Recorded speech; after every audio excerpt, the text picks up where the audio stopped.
I'm Marissa, registered dietitian with Beach Cities Health District. I also have a private practice in Palos Verdes where I see clients of all ages who are trying to better their relationship to food and who are trying to implement sustainable, healthy eating habits to benefit their physical health and their mental health as well, which is exactly the topic of today's conversation.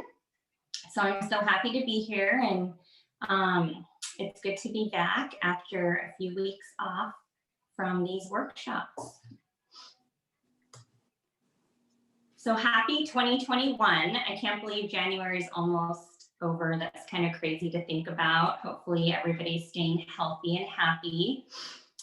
With the new year, many people are looking for guidance on how to implement healthier eating habits, healthier exercise habits, and overall lifestyle healthy habits. So today's conversation will be about how to do that in a sustainable way.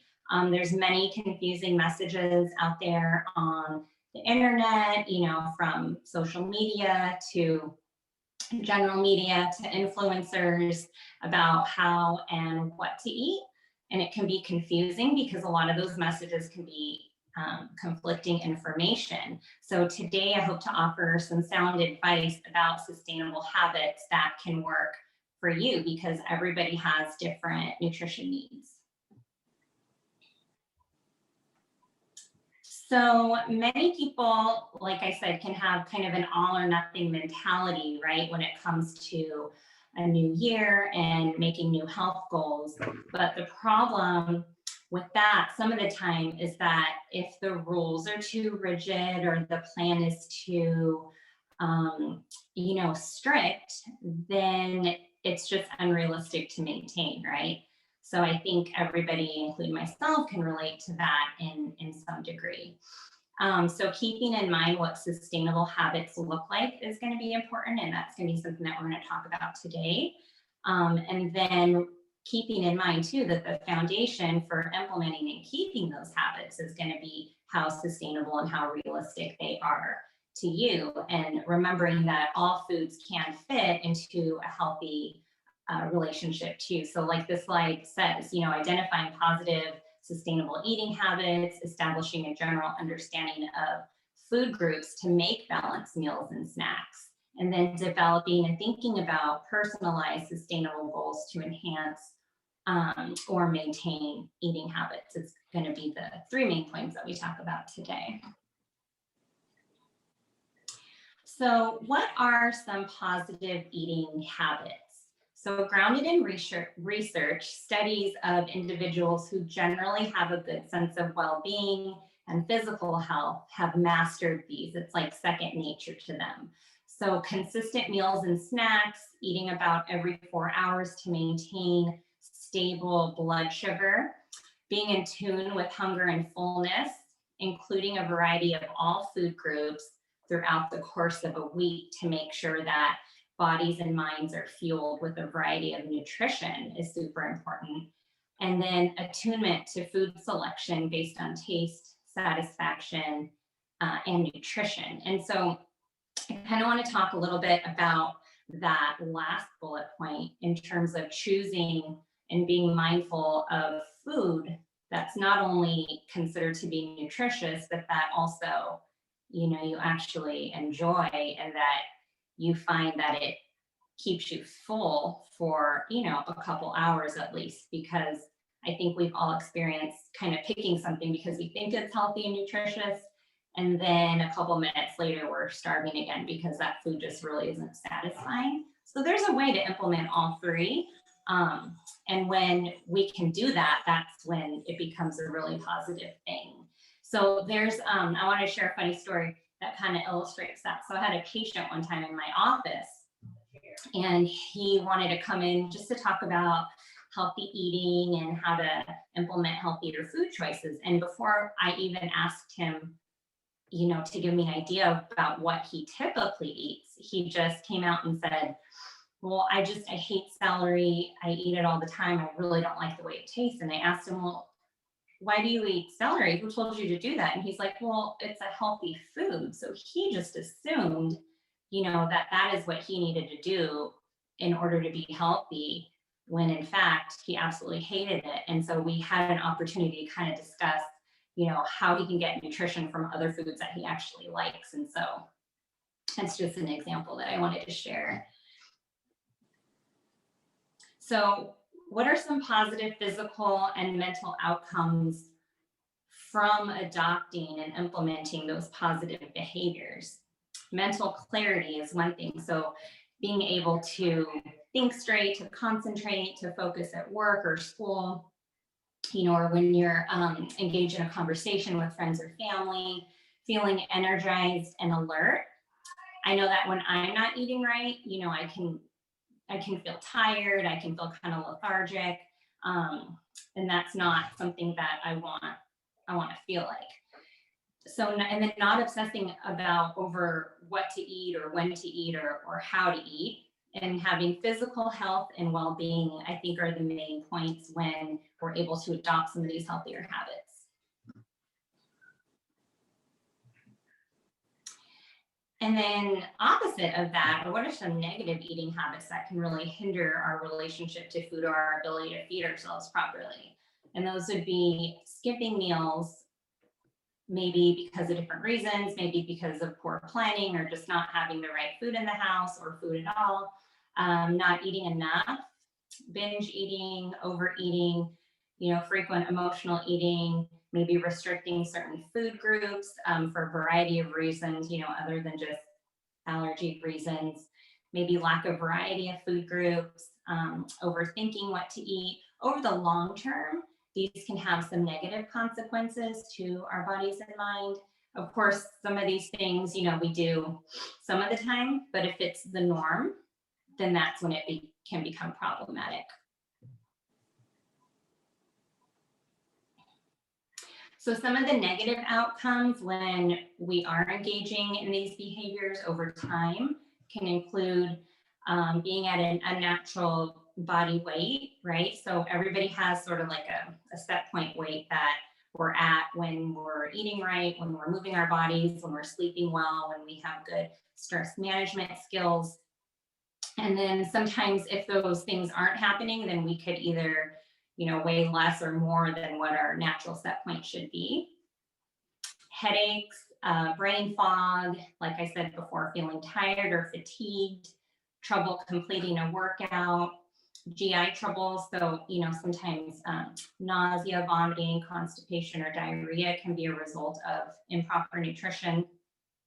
Sometimes having abnormal lab values, and then maybe just getting in the habit of some disordered eating or eating disorders. Those are some of the negative physical and mental outcomes of the negative eating behaviors like we talked about.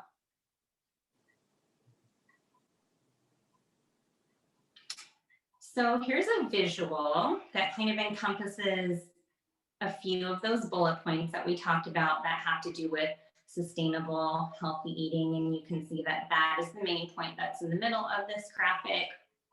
Surrounding it from the top, as you can see, it says consistent daily meals and snacks. Going to the right, food that's not only nutritious, but that also tastes good. Having a variety of foods in our weekly intake. And then having the ability to practice flexibility, right? Because not all days or not all meals or snacks can be completely nutritious and satisfying. Sometimes there's times where we do have to be a little bit flexible, and maybe we don't get exactly what, you know, what we want or what we plan for the meal because of whatever reason, but we should have the ability to still move forward with being ourselves.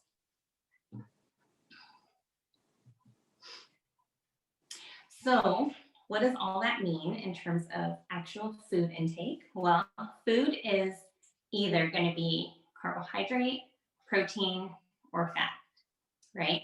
So we're also familiar with thinking of foods in terms of food groups. So right now, USDA just came out with the 2020-2025 dietary guidelines, which are illustrated on a plate. It used to be a food guide pyramid, now it's called My Plate, as you guys are all aware of. So the food groups are fruits, vegetables, starch, dairy, and protein. So that's from the My Plate or the dietary guidelines, that's fine. But for simplicity, it's also important to recognize that all of those foods really boil down to these three macronutrients, which are carbs, protein, and fat. So building balanced meals and snacks from these three macronutrients is really important to have a good grasp and good understanding of.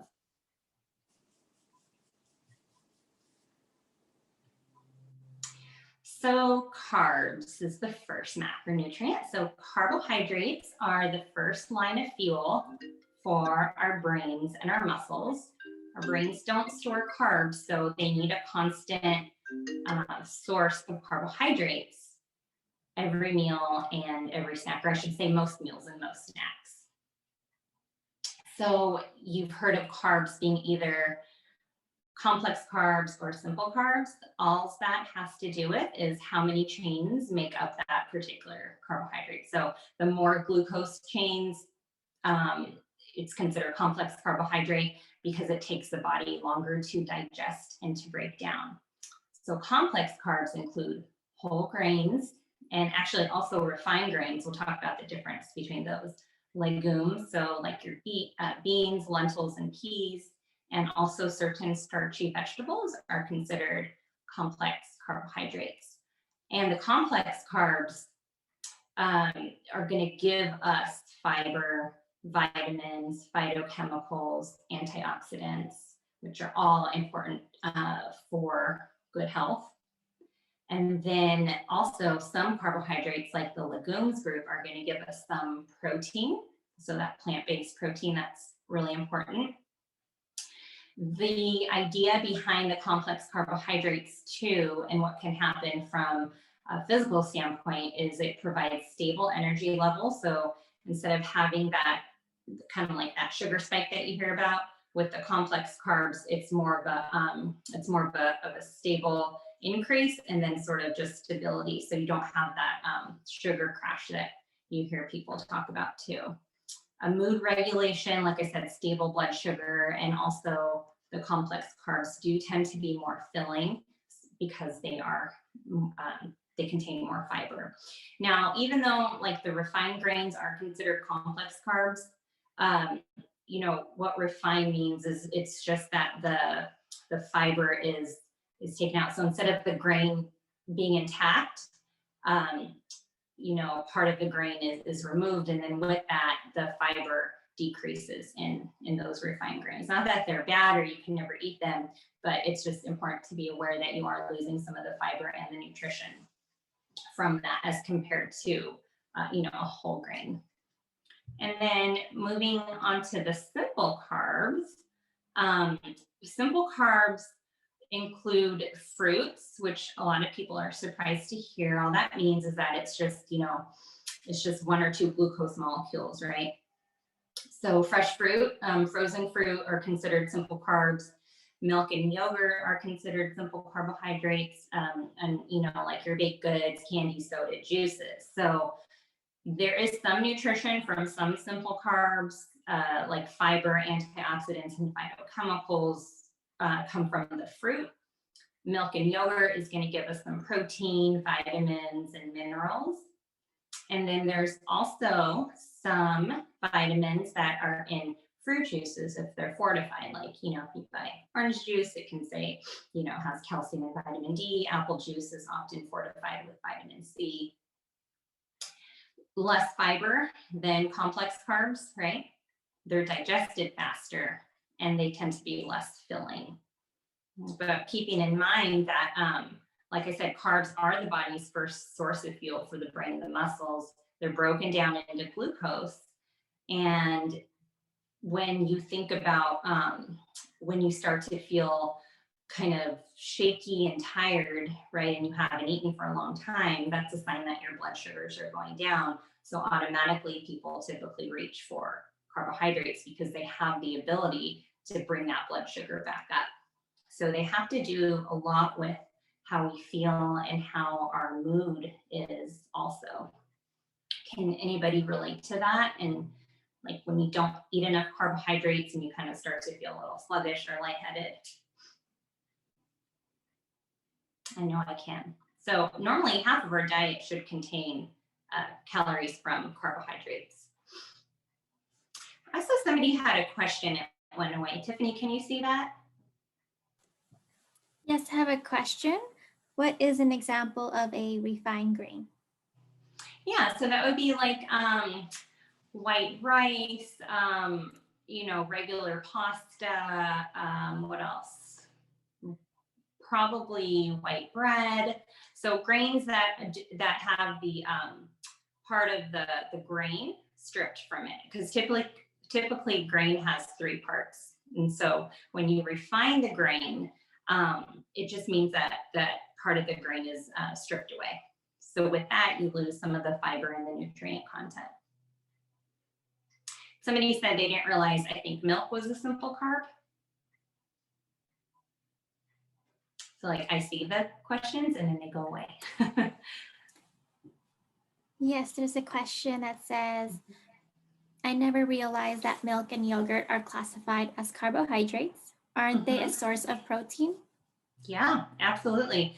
And some of these foods that we're talking about can be considered both. Like they do contain protein and then they also contain carbohydrate.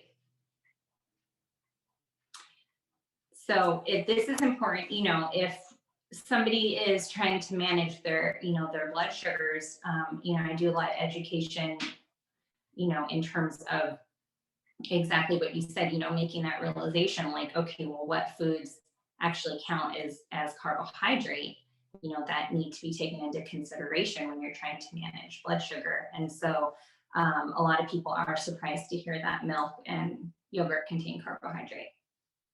So the second macronutrient is protein. And grain products have some protein, just keep that in mind. Having a varied diet is helpful to ensure that you're getting complete sources of protein. The plant-based eating guide that Beach Cities has on their website is a great resource for different protein choices. But just to give you an idea, there's plant-based protein, which include the legumes, which we saw in the previous slide, that also are a great source of carbohydrate. So your beans, peas, and lentils. Nuts and nut butter are also considered plant-based sources of protein. Seeds, tofu, of course, tempeh, chickpeas, quinoa, and edamame are substantial sources of plant-based protein. And then there's animal-based protein too, which are chicken, beef, seafood, eggs, dairy, which somebody remembered dairy has protein, which you're absolutely right. But again, it also has carbohydrate. And that's how it works sometimes. I mean, some food does contain both, and that's okay. It's just good to be aware. So when you're planning your meals and snacks, you kind of have that foundation to have the confidence to, serve yourself appropriately.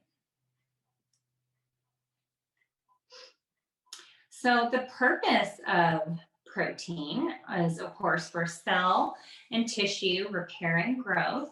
Protein is important for our immune health, promotes fullness or satiety, muscle building, which can only happen if you have enough calories in general.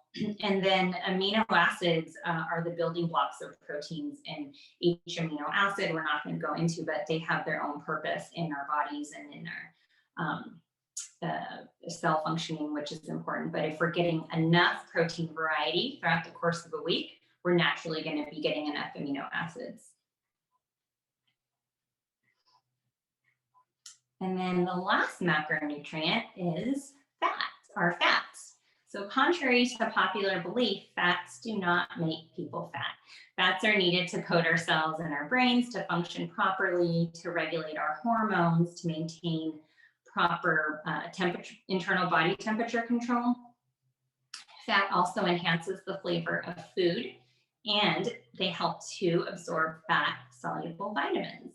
So monounsaturated fatty acids and omega-3 fatty acids are the ones that offer rich health benefits. Some of the monounsaturated fatty acids, which are abbreviated MUFAs, include olive oil, canola oil, peanut oil, avocado, and avocado oil. And those are the ones that you hear about that do really promote heart health and are important to keep inflammation low in the body. Polyunsaturated fats are abbreviated, PUFAs. And so those include almonds, walnuts, sesame oil, pecans, sunflower, safflower, and their oils.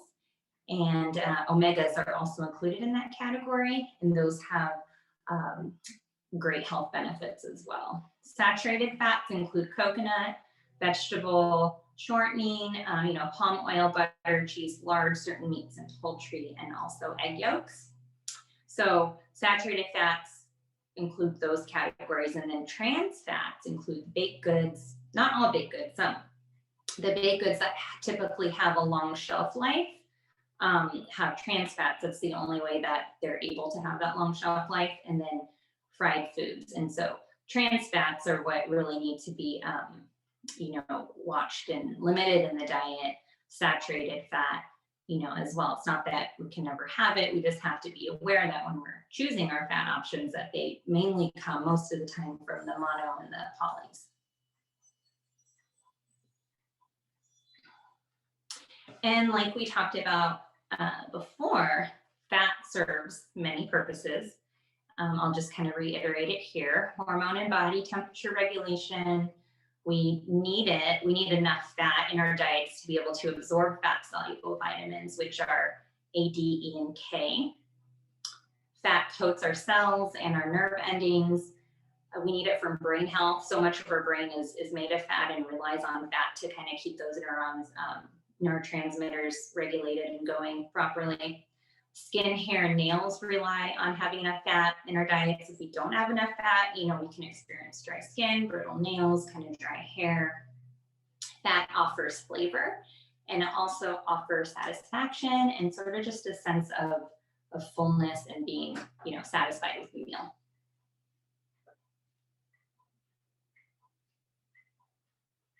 So some simple tips for sustainable, healthy eating include 3 meals a day and a couple of snacks as needed.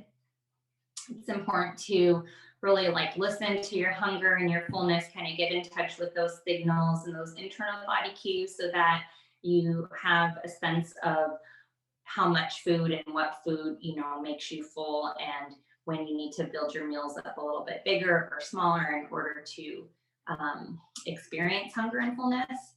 Most meals to contain carbohydrate, protein, and fat in order to give you that sense of satisfaction. And then aiming to include 5 or more servings of fruits and vegetables per day, most of the time. Also being in tune to what your body needs and wants, like I talked about before with that celery story with my client. He thought he was doing the right thing by eating something that he heard was healthy, but in reality, he was not happy, right? And so that's not what his body wanted. And so being able to identify, if look, I want to eat more fruits and vegetables, there's so much to choose from, and there's so much variety that, you'll probably find one that you like, and that goes for other food groups too. Kind of just being mindful of avoiding diet fads or different food myths that you hear. If you're not sure, then definitely consult a professional so that you're not stressing out about what to eat or what not to eat. Adopting the term most of the time. I always like to use that term instead of always or never, because oftentimes when we make kind of those resolutions, right, about I'm always going to eat this or I'm never going to eat that, and then it doesn't work out, we can kind of get a little down on ourselves. So just kind of using the term most of the time, I think, is important. And then, just remember that all foods can fit into a healthy diet and healthy, sustainable eating habits. So this slide is taken directly from Beach Cities Health District Plant-Based Eating Guide, and it just serves as a visual recommendation. Everyone's needs are going to vary quite drastically, just depending on activity level, medical conditions, appetite, things like that. But you can see how this plate is broken down into half the plate are vegetables and fruits. And then you have some whole grains, and then on a quarter of the plate, and then on a quarter of the plate includes healthy proteins. There's fat on the side, and then of course, whatever it is that you're going to drink. So this is kind of just a visual representation. I know not everybody eats meals like on a plate, right? Sometimes it's in a bowl, sometimes it's like in a wrap. And so generally speaking, it's just a good idea to, because if you look, you can see, okay, look, there's protein, right? There's carbohydrate, and then there's fat. And so that's kind of illustrates everything that we talked about. So then how does that translate into real food? So some meal examples are Greek yogurt, with blueberries, granola, whole wheat toast with avocado. It's just a breakfast example. And so you can see that from that example, you can kind of think like, all right, where my carbs are coming from, the toast, the granola, some blueberries. And then my protein is coming from, the Greek yogurt, and then there's some fat with the avocado. And then you're going to get so good at kind of developing kind of just that confidence and being able to identify, what makes up a balanced meal, that you're not going to have to go through that all the time, in your mind when you're serving yourself. Also with that, you're getting 2 doses of fruits right there. You have the blueberries and you have the avocado. And then a lunch example would be, a bean and cheese burrito with a side salad and a fruit bowl. So, the tortilla and the beans are your carbs. There's protein in the beans. And then you're having your fruits and vegetables also, which can count as some carbohydrate too. And then the fat would probably be in the cheese and then whatever salad dressing that you're using. And then dinner example would be, just tofu or any other protein with rice, some veggies. EVOO is extra virgin olive oil, and then a dessert would be an example. And then again, you can always refer to the Beach Cities Health District Plant-Based Eating Guide, which Tiffany, I know, attached to this, I think in the comments section, which is going to give some more specific food examples. And then we talked about snacks before. So what constitutes a healthy snack? Well, it's going to be one, again, that tastes good to you and typically has 2 food groups, typically has a carb and a protein and or fat. Reason for that is because, like I said, our brains and our muscles really need a constant source of fuel from carbohydrate, every few hours to keep our blood sugar stable. So we always want to make sure our snacks, well, I shouldn't say always, most of the time, that our snacks have carbohydrate and then, like I said, some protein and or fat. So these would be some examples: walnuts, fruit and crackers, Greek yogurt with fruit and pumpkin seeds, crackers and cheese, peanut butter pretzels and fruit, trail mix and dark chocolate, avocado toast with sunflower seeds and cheese. And then I wanted to get back to that question somebody asked about a bar, right? A granola bar that kind of had a combination, I think, of carb and protein. Is that the question? Yes. Yes. Okay. Just making sure. Yeah. So there's so many bars on the market. It's kind of overwhelming, right? So there's Kashi bars, there's Kind bars, any bar that has and there's also the Nature Valley, I know, is a good source of like straight carbohydrate. Those bars would need to be probably combined with a protein source. If you're choosing a Kind bar or a Kashi bar, those I think are already a good source of equal part like carb to protein. And then other bars would be the Perfect bars. Those are pretty equal parts too of protein, fat, and carbohydrate. So depending on what your nutrient needs are, those would be some options that I would check out. Lara Bar too, I believe, is carb and protein, if I'm not mistaken.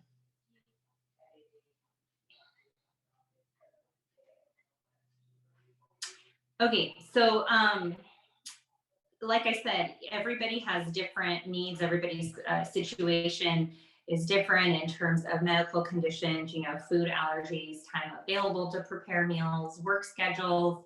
And so I think it's important just to take a couple minutes to reflect on what your personal goals are, taking all of that into consideration, and think about, what are some things that you want to work on in order to make sure that you have the ability to feed yourself to benefit your body and your mind in a sustainable way.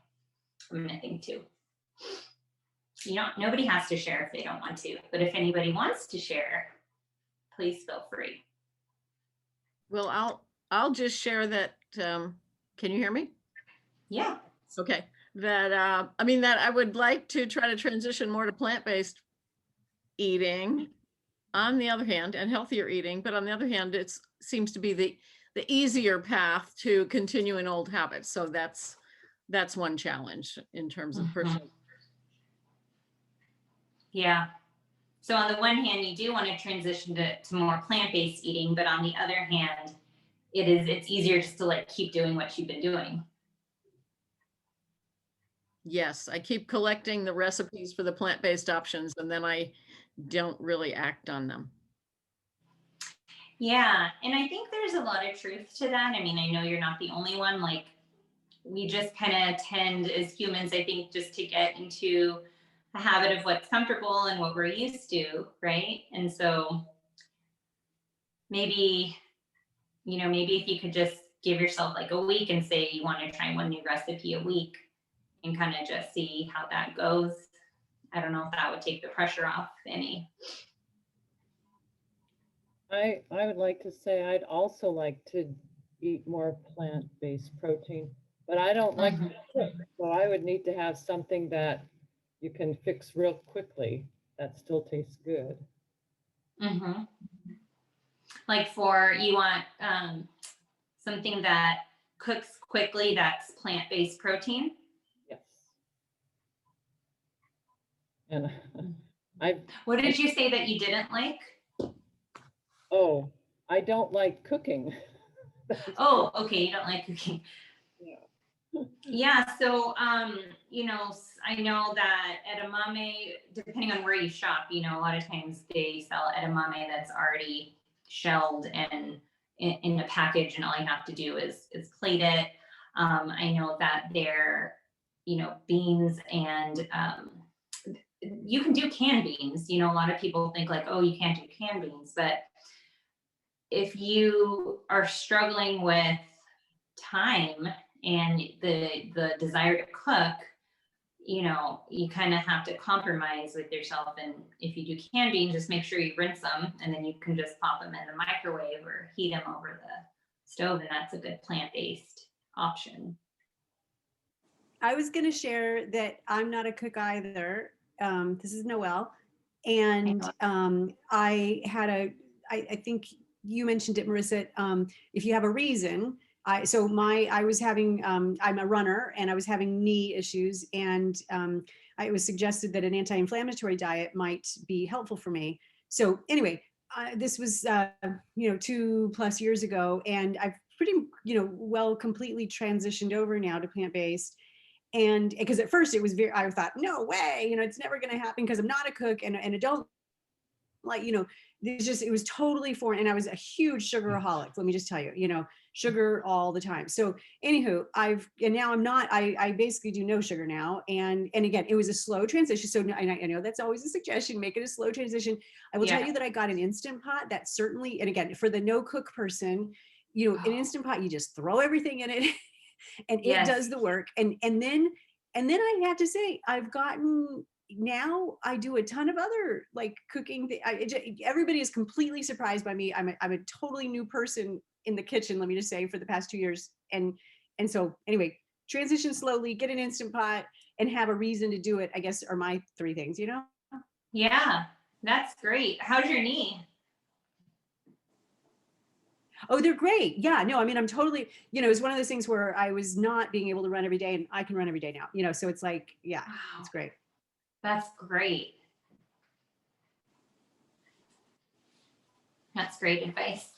I've got a question. When reading the labels and it says sugars, and then I know some foods, the sugars are good, but then it says total added sugars. Is Mhm. that extra sugar that's like the refined sugars that's not good for you?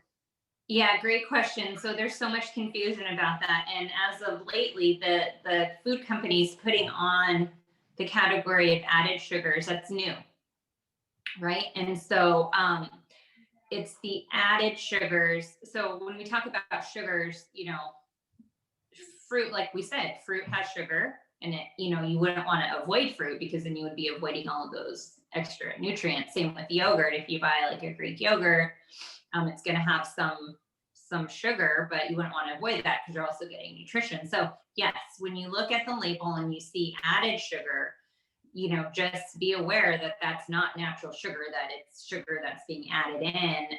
And that's the sugar that you don't need to eliminate it. You just need to be aware and limit the amount of added sugar that you're having a day. So, things to identify that have added sugars, the easy things to identify are the sugary drinks like the juice and the soda and the sports drinks and things like that. Sports drinks certainly can be used for the right purpose, for athletic performance and that sort of thing. Juices, of course, can be had, every now and then if it's in a certain amount. But other things too that are going to be having added sugars might surprise you. And so, yeah, it's definitely that's something that you're watching. It's good to look at the label, but look at the added sugar section and not the total sugar section, if that makes sense. And what does that added sugar do to our bodies? Well, anything in excess, right? I mean, adds extra calories. So when it's I think the main concern is that when we're getting extra added sugar to a certain extent, it's taking the place of nutrition basically, right? So you could be eating other stuff that had more nutrition in it. So there's some controversy around, how much added sugar and added sugar, but as long as you follow the general guideline of limiting your added sugar, then you'll be okay. Okay, thank you. You're welcome. One more thing. Earlier in the slideshow, there was something about food myths. What's a food myth? Oh, yeah, great question. So a food myth is something that is not true about food. So like, for example, saying that sugar is bad, period, right? Without really like explaining like, well, there's a difference. There's natural sugar, there's, added sugar. So yeah, it's kind of like general statements about food that isn't necessarily 100% true. Thank you. You're welcome. And Marissa, can you explain other food myths? Other food myths? Yeah. Fat makes you fat. That would be a food myth that I hear a lot. I often hear like carbs are the devil. I hear that a lot. What are other food myths? What have you guys heard? Those are my main three that I've heard. How about gluten is toxic? Oh yeah, that's another one. Gluten is toxic, like period, right? So you hear these like just really sort of concrete statements without really any explanation. And I always like to like kind of analyze it and dissect it and figure out like, well, what exactly do they mean by that? And figure out if there's any truth or if there's anything behind it that's true or that's false. And the problem with believing a lot of those myths is that if you believe them and then you kind of move forward with excluding certain foods from your diet, and that can kind of cause a host of problems. Terry says, what about restricted eating? What was the rest of the question? It's Like, just is there- a kind of a popular lose weight time thing where you restrict the time of day that you eat for only 6 or 8 hours. So like from noon until 6 p.m. and then you fast the rest of the time. Oh, like, okay, so intermittent fasting? Yeah. Yeah, I mean, there's lots of kind of controversy over that too. I know there have been, I think there needs to be more studies to prove that it's helpful one way or the other. I'm personally just not a big fan of any plan that causes restriction, but I'm always curious and open to, listening to the reasons like why people want to do that. And then another, it's not really a myth, but well, kind of, have you heard of detoxes or like juice cleanses and things like that? Yeah. I guess I categorize those things sort of into myths because, as long as your kidneys and liver are working properly, those organs are designed to flush out toxins. So I just think it's interesting when different companies are promoting, detoxes and juice cleanses, because really, if your kidneys are working properly and your liver works fine, they're going to be doing that job for us anyways. Yeah. And we have a few other questions in the chat. Sure. So one is, for 5 servings of fruit and veggies, is it 5 servings of veggies and 5 servings of fruit, or combined? Combined. And what is a serving? Yeah, great question. So if it's a fresh fruit, you could I like to kind of do visual. So like the size of your fist is like a cup, right? So it's about a cup of fresh or frozen fruits and vegetables each would be about a serving. Is sourdough toast as good as whole wheat? Ooh, it's tasty. Yeah. So the fiber content, I think they have whole wheat sourdough, which would have fiber. But if you're curious about getting fiber, you could always look at the label, of the bread. But it's just a different. It's different. A whole wheat toast is going to have the whole grain intact, like the 3 parts. The grain. Like I said, has 3 parts. So when you do the sourdough, if it's not like a whole wheat, then it's going to be stripped away of certain parts of the grain. Okay, here's a question about salt. How much salt should we consume and what kind? Should we be using sea salt, and is iodized salt important? Yeah, so sodium, I think you mean, how much sodium, because our bodies need salt, our bodies need sodium in order for our cells to work properly. The sodium potassium channels, that all has to do with nerve regulation, in which case you need sodium or salt. So I think the recommendation now is like 2,500 milligrams of sodium a day. Which I don't know if that helps you at all in terms of what kind of salt. I don't really have the answer to that question. I believe that the sodium content for different kinds of salt is the same, and it's the sodium that you want to be paying attention to overall. So typically the recommendations are, just to lightly, if you're going to season your food with salt, just do it lightly. Try to use other sodium-free seasonings, being mindful of the sodium, like high sodium foods. And then if you have a family history or you have high blood pressure, then, that's when you kind of need to be more aware of the sodium. I'm trying not to go to the grocery store as often. So what suggestions do you have as far as getting more fresh vegetables, but not, having some that last long enough so I don't have to keep going to the grocery store? I know.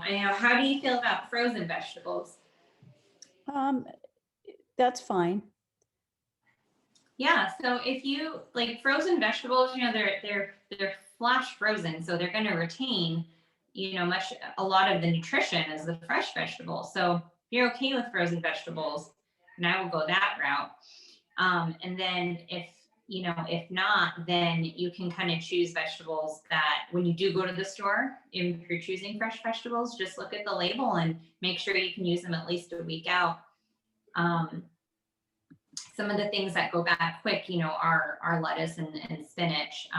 So, you can, the ones that have a little bit longer of a life are probably like the broccoli, cauliflower, more of the hardier, veggies. Well, thank you everyone for attending our first virtual Blue Zones Project Nutrition Workshop with us and Marissa. I hope you all enjoyed it. I hope you have a great rest of your evening and stay healthy and safe. Thank you. Thanks, guys. It was good seeing you. Thanks It was fun. Have a good day.